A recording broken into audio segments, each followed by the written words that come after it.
साथ संगत, आज हम समझेंगे कि आध्यात्मिक सुख कैसे हमारे जीवन को बाहर से नहीं बल्कि भीतर से बदल देता है। दुनिया में भौतिक सुख अस्थायी है।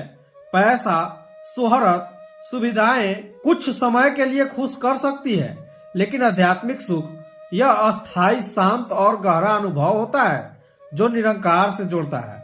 साथ संगत, आध्यात्मिक सुख किसी वस्तु का अधिकार नहीं बल्कि एक एहसास है। यह वह स्थिति है जब मन बोझ मुक्त होता है, जब वह वर्तमान में जीते हैं, जब हम अपने भीतर की दिव्यता को पहचानते हैं। निरंकारी महात्मा कहते हैं कि मन का दर्पण साफ कर लो, सुख अपने आप दिखने लगेगा। जब हमारा मन ईर्ष्या, द्वेष और लालच से मुक्त होता है, तभी आध्यात्मिक सुख उभरता है। आध्यात्मिक सुख का 3 सरल मार्ग है। पहला ज्ञान का मार्ग, दूसरा समर्पण का मार्ग और तीसरा सेवा का मार्ग। तो हम ज्ञान के मार्ग के बारे में समझते हैं। तो ज्ञान हमें समझ देता है कि जीवन केवल शरीर और भौतिक चीजों का नाम नहीं।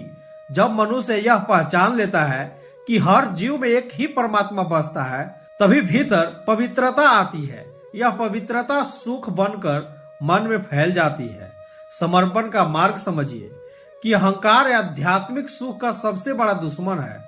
जो निरंकार के सामने अपने अहंकार को रख देता है, वह हल्का हो जाता है। समर्पण मन की गांठ खोल देता है, फिर मनुष्य हर स्थिति में शांत रहता है। अब तीसरा था कि सेवा का मार्ग। सेवा आध्यात्मिक सुख की सीढ़ी है। जब हम किसी का भला करते हैं तो हमें अपने भीतर एक अलग ही शांति महसूस होती है। यह सुख पैसे या चीजों से नहीं मिलता, यह सीधे आत्मा को छूता है।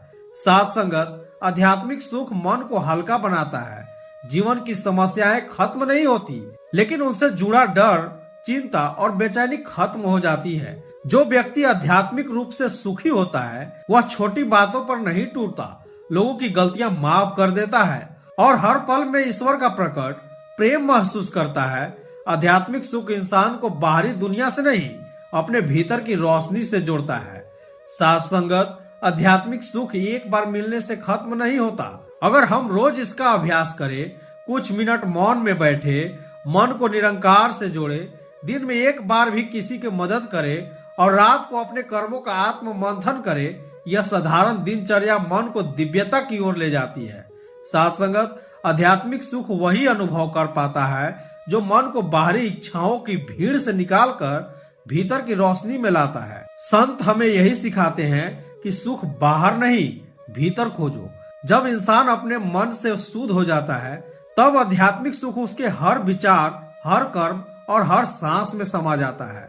साथ संगत, जो भीतर से जुड़ गया वही सच में सुखी हो गया। अगर यह विचार आपको पसंद आया तो वीडियो को लाइक करके चैनल को सब्सक्राइब जरूर कर देना। धन्यवाद।